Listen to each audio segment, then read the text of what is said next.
अस्सलाम वालेकुम। मैं हूं आपका दोस्त आगा अवैस। मैं आज आपसे सर कमर नागरज के चैनल के थ्रू मुखातिब हूँ और मैं आपको इन्फॉर्म करूँगा चाइनीज़ गवर्नमेंट स्कॉलरशिप के बारे में कि चाइनीज़ गवर्नमेंट स्कॉलरशिप में क्या फ़ायदे, क्या बेनिफिट्स हैं आपको। आपकी यहाँ बैचलर्स पूरी करने के बाद आप किस तरह चाइनीज़ गवर्नमेंट स्कॉलरशिप में अप्लाई कर सकते हैं for your masters degree, and जो मास्टर्स कर चुके हैं तो for MPhil, sorry for PhD आप किस तरह अप्लाई कर सकते हैं उसमें। तो मैं आपको उस प्रोसेस के बारे में बताऊंगा। तो सबसे पहले तो आपको जो है वो अपनी डिग्री के रिलेटेड यूनिवर्सिटी फाइंड करनी होगी गूगल पे कि चाइनीज़ कौन सी यूनिवर्सिटी कौन सा कोर्स आपको ऑफ़र कर रही है और किस तरह कौन सी स्कॉलरशिप बेस पे आपको ऑफ़र कर रही है। तो चाइनीज़ में वैसे तो 3 से 4 स्कॉलरशिप्स आती हैं। जो सबसे बेस्ट स्कॉलरशिप होती है वो होती है आंसू स्कॉलरशिप, जिसके लिए आपकी जो बैचलर्स डिग्री की जो आपके प्रोजेक्ट्स होते हैं वो अच्छे मेयार के प्रोजेक्ट होने चाहिए, आपके थीसिस अच्छे मेयार के होने चाहिए, जिसके बेसिस पे आपके वहाँ के प्रोफेसर्स आपसे इंटरव्यू करते हैं फॉर आंसू स्कॉलरशिप। और उसके बाद आती है सीएससी स्कॉलरशिप। सीएससी एक जनरल स्कॉलरशिप है जो चाइनीज़ गवर्नमेंट ऑफ़र करती है। उसमें आपका जो है वो कोई हाई रैंक आपकी जो है वो प्रोजेक्ट होना कोई ज़रूरी नहीं है। उसके लिए आपकी डिग्री एक अच्छे स्कोर में पास होनी चाहिए, 4 ईयर डिग्री बैचलर्स की। तो आप मास्टर्स के लिए भी अप्लाई कर सकते हैं, और अगर आप पीएचडी के लिए अप्लाई करेंगे तो वहाँ आपको मास्टर्स का एक पेपर जो है वो रिसर्च पेपर आपको करना लाजमी है। और अब मैं आपको बताऊंगा कि सीएससी में किस तरह अप्लाई किया जाता है। तो जो सीएससी चाइनीज़ गवर्नमेंट स्कॉलरशिप में, उससे सबसे पहले तो आपको जो है वो CSC study in China dot CSC.edu.cn पर आपको अपना अकाउंट बनाना पड़ेगा। वहाँ पर आपको जो है अपनी पूरी डेटा रजिस्टर करनी पड़ेगी, और जो वहाँ पर रिक्वायर्ड डॉक्यूमेंट होंगे वो आपको अपलोड करने पड़ेंगे। तो जो अपलोड डॉक्यूमेंट होंगे वो मैं आपको बता रहा हूँ कि कौन कौन सी रिक्वायरमेंट है डॉक्यूमेंट्स की सीएससी स्कॉलरशिप के लिए। सबसे पहले आपकी बैचलर्स डिग्री होनी चाहिए, बैचलर्स ट्रांसक्रिप्ट होनी चाहिए, आपकी 4 ईयर मार्कशीट्स होनी चाहिए यूनिवर्सिटी की बैचलर्स की, इंग्लिश प्रोफिशेंसी सर्टिफिकेट होना चाहिए, इंटरमीडिएट डिग्री जिसको हम पास सर्टिफिकेट कहते हैं वो होना चाहिए, पक्का सर्टिफिकेट। उसके बाद मैट्रिकुलेशन डिग्री होती है जिसको हम मैट्रिक का पक्का सर्टिफिकेट कहते हैं। उसके बाद आपकी पासपोर्ट की कॉपी होनी चाहिए, पासपोर्ट साइज़ आपकी पिक्चर होनी चाहिए वाइट बैकग्राउंड के साथ। उसके बाद आपका 2 रिकमेंडेशन लेटर्स होने चाहिए जो आपकी कंसर्न डिपार्टमेंट के प्रोफेसर्स ने जिन्होंने आपको पढ़ाया है उनमें से 2 प्रोफेसर्स के आपके पास रिकमेंडेशन लेटर होने चाहिए। आपका मेडिकल फॉर्म होना चाहिए। मेडिकल फॉर्म एक सिंपल फॉर्म है जो चाइनीज़ गवर्नमेंट खुद प्रोवाइड करती है आपको अपनी फ़िज़िकल चीज़ें बताने के लिए कि आर यू फाइन, आप में कोई ऐसी कोई बात तो नहीं है, आप पूरे नॉर्मल इंसान हैं फिज़िकली। तो उसके लिए आपको जो है ना रिपोर्ट लिखवानी पड़ती है किसी डॉक्टर से, जो जनरल फिजिशियन यहाँ से कोई भी हो सकता है, आप उससे लिखवा सकते हैं वहाँ पे। उसके बाद आपका होता है मेडिकल रिपोर्ट्स। ये मेडिकल रिपोर्ट्स आपको तब काम आती हैं जब आप एक वीज़ा के लिए अप्लाई करते हैं, तो आप किसी भी लेबॉर्ट्री से आप जो है टेस्ट रिक्वायर्ड जो होती हैं मेडिकल फॉर्म में वो आप करवा के अपने वीज़ा के लिए अप्लाई कर सकते हैं। उसके बाद होती है आपकी एजुकेशनल सीवी। एक सीवी होती है आपकी जो आप जॉब के लिए अप्लाई करते हैं, एक आपकी एजुकेशनल सीवी होती है। एजुकेशनल सीवी का मकसद है कि उसमें आपका पूरा एजुकेशनल रिकॉर्ड हो, और अगर आपने कहीं जॉब इसके दौरान की हुई है तो वो भी आप लिख सकते हैं एजुकेशनल सीवी में, लेकिन वो पूरी आपकी रिलेटेड एजुकेशन की होती है। वो ऑप्शन होता है वहाँ सीएससी पोर्टल में, वो आपको लाजमी वो अपलोड करनी है। उसके बाद आपको सपोर्टिंग डॉक्यूमेंट्स, आप किस तरह के भी आपने कहीं कोई कोर्स किए हैं 4 मंथ 6 मंथ 2 मंथ्स 1 मंथ, जो भी कोर्सेज़ किए हैं तो वो आपके लिए बेहतर हैं अगर आप अदर डॉक्यूमेंट्स में उसको अपलोड करेंगे। और जो आपके डिग्री और ट्रांसक्रिप्ट जो होती है ना, वो आपको कोर्ट से नोटराइज करानी पड़ती है, आपका जो फ़ोटो कॉपी होती है उसकी। क्योंकि चाइनीज़ की आप किसी भी यूनिवर्सिटी में अप्लाई करेंगे वहाँ आपकी कोई ओरिजिनल डिग्री अपलोड नहीं होगी, वहाँ आपको डिग्री नोटराइज करवानी पड़ेगी कोर्ट से, वो वहाँ पर एक्सेप्टेबल है। और उसके बाद आपको मैं बताऊं कि आंसू स्कॉलरशिप का क्राइटेरिया कोई थोड़ा सख्त है। इससे सख्त इस मामले में है कि ये आप जब आंसू के लिए अप्लाई करेंगे तो आपका एक तो रिसर्च बैकग्राउंड अच्छा होना चाहिए, और जो प्रोफेसर आपसे इंटरव्यू करेगा वो आपकी एडमिशन उस इंटरव्यू बेस पे होगी। फ़र्क स्कॉलरशिप में ये है कि आंसू स्कॉलरशिप में जो चाइनीज़ की तरफ से जो आपको स्टाइपेंड दी जाती है वो यूनिवर्सिटी की तरफ से आपको 6000 RMB स्टाइपेंड दी जाती है मंथली। और जो चाइनीज़ गवर्नमेंट स्कॉलरशिप है उसमें आपको दी जाती है 3000 पर मंथ स्कॉलरशिप।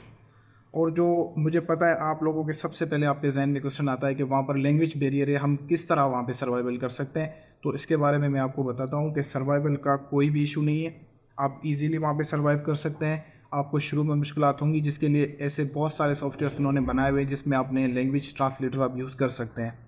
और चाइना टेक्नोलॉजी में इस तरह आ गए कि वहाँ पे आपको ना पहुँचते पहुँचते कोई मुश्किल होगी, ना जाने में कोई मुश्किल होगी। वहाँ बहुत टेक्नोलॉजिकल चीज़ें हैं जिससे आप फ़ायदा उठा सकते हैं, और वो कोई उनकी नेटिव लैंग्वेज में नहीं है, वो इंग्लिश लैंग्वेज में ही है, और आप उसका अच्छा फ़ायदा उठा सकते हैं वहाँ रहकर। और उसके बाद ये है कि जब आप यूनिवर्सिटी में अप्लाई करते हैं तो सबसे पहले अगर मैं आपको एडवाइस दूं तो आप यूनिवर्सिटी के पोर्टल पे जाएं। यूनिवर्सिटी के पोर्टल पे आपको प्रोफेसर्स के कांटेक्ट मिलेंगे। तो जो प्रोफेसर के कांटेक्ट में आप निकाल कर उनसे रब्ता करेंगे तो आप उनसे लेंगे एक्सेप्टेंस लेटर। एक्सेप्टेंस लेटर का ऑप्शन बहुत सारी यूनिवर्सिटीज़ में होता है, बहुत सारी यूनिवर्सिटीज़ में नहीं होता। तो ये इसको हासिल करने से आपकी जो एडमिशन के 70 to 80% चांसेस होते हैं वो आपके 90 to 95% हो जाते हैं, अगर प्रोफेसर आपको कोई रिसर्च के लिए एक्सेप्ट कर लेता है उसी यूनिवर्सिटी में। क्योंकि यूनिवर्सिटी आपके एकेडमिक बैकग्राउंड के थ्रू आपको उठाती है, और वो आपका जो लेटर आता है तो उसमें अब एडिशनल बहुत अच्छी चीज़ हो जाती है कि आपको अप्लाई में इजीली हो जाता है। उसके बाद आप जो CSC के फॉर्म पे मैंने आपको लिंक बताई स्टार्ट में कि studyinchina.csc.edu.cn, यहाँ पे आप अप्लाई करके वो जो फॉर्म होता है यूनिवर्सिटी CSC का वो आप वहाँ से डाउनलोड करेंगे। फिर जब आप यूनिवर्सिटी के पोर्टल पे जाएंगे तो यूनिवर्सिटी के पोर्टल पे आपके सारे वही डॉक्यूमेंट्स रिक्वायर्ड होंगे, इंक्लूडिंग द CSC फॉर्म। वहाँ पर CSC फॉर्म आपको लाजमी अपलोड करना है। उसके बाद अगर आप कहेंगे तो मैं किस तरह अपना स्टेटस चेक करूँ कि मेरी एडमिशन हुई है या नहीं हुई है, फ़र्स्ट ऑफ ऑल तो आपको ईमेल आएगी आपकी एडमिशन की। उसके बाद आपको ख़ुद भी जो CSC पोर्टल पे जाकर अपना ID पासवर्ड लगाकर आपको माई एप्लीकेशन में जाकर चेक करना पड़ेगा कि मेरी एप्लीकेशन का क्या स्टेटस है, कि प्रोसेसिंग में है या रिजेक्ट हो गई है या सबमिट हुई भी है या नहीं हुई है। तो ये सब आपको CSC के पोर्टल पे मिलेगा। और यूनिवर्सिटीज़ का ये है कि हर यूनिवर्सिटी जो है वो इस चीज़ का ऑप्शन नहीं होता कि वहाँ आप CSC का फॉर्म अपलोड करें। हर यूनिवर्सिटी में CSC फॉर्म का ऑप्शन नहीं होता, और हर यूनिवर्सिटी जो है उसका यूनिवर्सिटी पोर्टल नहीं होता। सम टाइम आपको जो है हर यूनिवर्सिटी CSC के पोर्टल पे मिलेगी, वहाँ आप सिर्फ CSC पे अप्लाई करेंगे। तो मैं अगर आपको अपनी जर्नी बताऊँ तो उसका ये है कि मैं जिस यूनिवर्सिटी में MPhil कर रहा हूँ कंप्यूटर इंजीनियरिंग में, वहाँ जो है वो कोई भी यूनिवर्सिटी पोर्टल नहीं है। मैंने सिर्फ CSC पोर्टल पे अप्लाई किया था और मेरी वहाँ ईमेल दी हुई थी, क्योंकि मैं चेक करता रहता था CSC पोर्टल पे कि मेरी एडमिशन का क्या स्टेटस है। तो मेरा सारे का सारा जो भी प्रोसेस हुआ है सिर्फ और सिर्फ CSC पोर्टल के थ्रू हुआ है। मेरी यूनिवर्सिटी का अप्लाई का कोई पोर्टल नहीं है। और यूनिवर्सिटीज़ का ये होता है कि ये आपको गूगल पर फाइंड करना पड़ेगा लिस्ट के कौन सी यूनिवर्सिटी पेड है और कौन सी नॉन पेड है। चाइना में मोस्टली जो यूनिवर्सिटीज़ हैं वो गवर्नमेंट यूनिवर्सिटीज़ हैं, वहाँ पर कोई फ़ीस नहीं होती आपकी एप्लीकेशन की। लेकिन सम टाइम कुछ यूनिवर्सिटीज़ ऐसी हैं जहाँ पे एप्लीकेशन की फ़ीस है, तो वो भी आप बैंक के थ्रू उन्होंने आपको ऑनलाइन ऑप्शन क्रेडिट कार्ड का या डेबिट कार्ड का दिया होता है, आप वहाँ से अप्लाई कर सकते हैं, फ़ीस अपनी पे कर सकते हैं। और उसके बाद आपको जो है वो सारी एडमिशन मिलने के बाद फिर वो आपको डॉक्यूमेंट सारे ईमेल के थ्रू या EMS के थ्रू आपके पास सेंड करते हैं वीज़ा के। आपको कोई भी वीज़ा करने में मुश्किल नहीं होती। आपका अगर एडमिशन चाइना में हो जाता है तो उसके बाद आपका वीज़ा रिजेक्ट होने का कोई भी ऑप्शन नहीं होता। समटाइम्स आपके अंदर सवाल दिमाग में ये वाले आते हैं कि आप पता नहीं मेरी एडमिशन होगी नहीं होगी, कि मैं एडमिशन तो मिल जाए फिर वीज़ा वाले चाइनीज़ कौंसलेट वाले वीज़ा देंगे नहीं देंगे। तो ऐसा कोई ऑप्शन नहीं है। वंस आपका चाइनीज़ की तरफ से एक JW201 फॉर्म आता है जो आपका वीज़ा का फॉर्म होता है, तो JW20 फॉर्म जब आपके नाम पर बन जाता है चाइनीज़ गवर्नमेंट की तरफ से, इसका मकसद है कि आपका 100% वीज़ा श्योर है। सिर्फ आपको डॉक्यूमेंट्स लेकर उनकी कौंसलेट में जाके अप्लाई करना पड़ता है। चाइनीज़ वीज़ा की जो ऑर्डनरी नॉर्मल जो फ़ीस होती है वो फ़ीस होती है कोई 14,000, और आप अगर अर्जेंट में उनका अप्लाई करेंगे तो वो 20,000 होती है, जो आपको कराची कौंसलेट में या जो इस्लामाबाद के लोग हैं वो इस्लामाबाद एम्बेसी में अप्लाई करेंगे। अच्छा, अगर इसमें एक सवाल है कि मतलब कौन से डिसिप्लिन्स के लोगों के लिए ज़्यादा अपॉर्चुनिटीज़ हैं वहाँ चाइना जाने के लिए, मतलब है कि जिसकी मतलब है कि बहुत ज़्यादा इजीली जिनको वहाँ पर एनरोलमेंट मिल जाती हो, ऐसी डिसिप्लिन्स कोई? ज़्यादा से ज़्यादा सर वहाँ जो स्कॉलरशिप्स होती है ना वो होती हैं MPhil के स्टूडेंट्स के लिए, मास्टर्स के लिए। जो यहाँ से बैचलर्स करके जाते हैं वो सबसे ज़्यादा चाइनीज़ गवर्नमेंट ऑफ़र करती है मास्टर्स की स्कॉलरशिप, बिकॉज PhD के स्टूडेंट्स ज़्यादातर ऐसे होते हैं कि लोग मास्टर्स तो कर लेते हैं लेकिन उनका कोई रिसर्च पेपर पीछे कोई पब्लिश नहीं हुआ होता, जिसकी वजह से उनकी एडमिशन नहीं होती। तो PhD के लिए तो आपको लाजमी पेपर पब्लिश करना है। तो मास्टर्स जो है वो इजीली आपको मिल जाती है बिकॉज वहाँ पर अपॉर्चुनिटीज़ ज़्यादा हैं, मास्टर्स के लिए ज़्यादा स्कॉलरशिप्स हैं। अच्छा, अगर किसी स्टूडेंट्स को वहाँ पर सबसे पहले तो हम शुरुआत करते हैं कि आपके पास अप्लाई करने के लिए जो अभी फाइनल ईयर के स्टूडेंट्स हमारे यूनिवर्सिटीज़ में पढ़ रहे हैं, क्या वो अप्लाई कर सकते हैं या कम से कम लाजमी है कि आपके पास पहले डिग्री होनी चाहिए वैसे फिर तो आप अप्लाई करो? जी, वैसे तो ऑप्शन ये है कि आपके पास डिग्री लाजमी होनी चाहिए, उसके बगैर वो ऐसे नहीं करते, क्योंकि आपकी एप्लीकेशन सबमिट ही नहीं होगी जब आप उस कॉलम को फिल नहीं करेंगे, अपलोड नहीं करेंगे अपनी डिग्री। लेकिन कुछ यूनिवर्सिटीज़ आपको ऑप्शन देती हैं कि आप अपनी यूनिवर्सिटी से डिग्री प्रोसेसिंग सर्टिफिकेट का सर्टिफिकेट निकलवाएं, वो आप अपलोड करें, उसमें लिखा हो को इस तारीख पे इनकी डिग्री आनी है, तो वो इस चीज़ को भी समटाइम कंसीडर करते हैं। लेकिन आप कह रहे हैं कि जिस तरह आपने कहा कि कोई अगर ड्यूरिंग वो मास्टर्स बैचलर्स कर रहा है फाइनल ईयर में, तो उसके लिए जो है वो ऑप्शन नहीं, उसको डिग्री करना लाजमी है। उसके बाद अगर कोई ऑप्शन है तो वो ये है कि डिग्री प्रोसेसिंग सर्टिफिकेट वो निकलवाए। अच्छा, कोई पर्टिकुलर सीजीपीए रिक्वायरमेंट है वहाँ पर कि मिनिमम जो एप्लीकेंट है जो अप्लाई कर रहा है उसकी मिनिमम कितनी सीजीपीए होनी चाहिए? सीजीपीए उसकी कम से कम 2.7 2.8 होनी चाहिए। मेरा 2.7 और 6 कहने का मकसद ये है कि वो बी क्लास में एटलीस्ट होना चाहिए अगर किसी नॉर्मल यूनिवर्सिटी में एडमिशन उसकी होनी है तो, क्योंकि जो अच्छी और रैंक्ड यूनिवर्सिटीज़ हैं चाइनीज़ में, वो वहाँ पे सीजीपीए मैटर करता है कि आपकी 3 से ऊपर होनी चाहिए सीजीपीए आउट ऑफ 4। अच्छा, अप्लाई करने का कोई मखसूस ड्यूरेशन होती है, कोई टाइम पीरियड होता है या पूरे साल में जनवरी से लेकर दिसंबर में किसी भी टाइम आप अप्लाई कर सकते हो? तो या कोई पर्टिकुलर उनका कोई जब एडमिशन्स ओपन होती है उस टाइम आप अप्लाई कर सकते हो? जी जी बिल्कुल, ये होता है कि आप जब अप्लाई करते हैं तो उनके दो इनटेक होते हैं। एक इनटेक उनका होता है ड्यूरिंग नवंबर टू फरवरी, और वो लोग फरवरी में ही फ्लाई कर लेते हैं चाइना के लिए, वो शॉर्ट टर्म इनटेक होता है। लेकिन एक इनटेक उनका स्टार्ट होता है नवंबर से लेकर मई तक, ये बहुत लंबा ड्यूरिंग होता है, और इसी में ही सब चाइनीज़ यूनिवर्सिटीज़ आपको अप्लाई के लिए अवेलेबल होती हैं, जिसके लिए आप इजीली अप्लाई कर सकते हैं और एडमिशन के ज़्यादा चांसेस होते हैं। क्योंकि ये जो शॉर्ट टर्म इनटेक है इसमें हाई क्वालिफाइड जो बच्चे होते हैं ना, जिनकी अच्छी सीजीपीए और अच्छी मार्क्स हों पीछे बैचलर्स में या मास्टर्स में, वो उनको ही कंसिडर करते हैं छोटे इनटेक के लिए। तो चाइनीज़ को अगर आप जब जो भी बच्चे अप्लाई करना चाहें तो वो उनको मैं यही कंसिडर करूँगा कि आप जो है नवंबर से चाइनीज़ यूनिवर्सिटीज़ को फाइंड करना स्टार्ट करें, और आप उससे पहले भी जो आपको मैं काम बताऊं तो वो है प्रोफेसर से कांटेक्ट करना और उनसे आप एक्सेप्टेंस लेटर लें, ताकि फिर जब नवंबर में कोई भी यूनिवर्सिटी स्टार्ट होती है एडमिशन के लिए तो उसमें आप अप्लाई कर लें with your acceptance letter.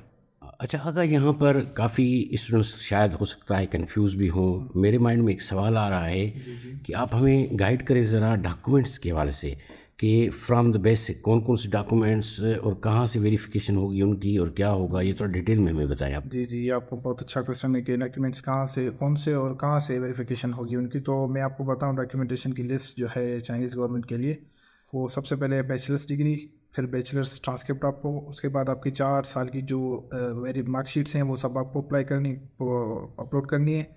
English proficiency certificate आपको यूनिवर्सिटी से ही मिलेगा, वो आपको अपलोड करना है। इंटरमीडिएट डिग्री जिसको हम पक्का सर्टिफिकेट कहते हैं वो आपको अपलोड करना है। मैट्रिकुलेशन डिग्री पक्का सर्टिफिकेट मैट्रिक का, वो भी आपको अपलोड करना है। पासपोर्ट का होम पेज सिर्फ आपको अपलोड करना है।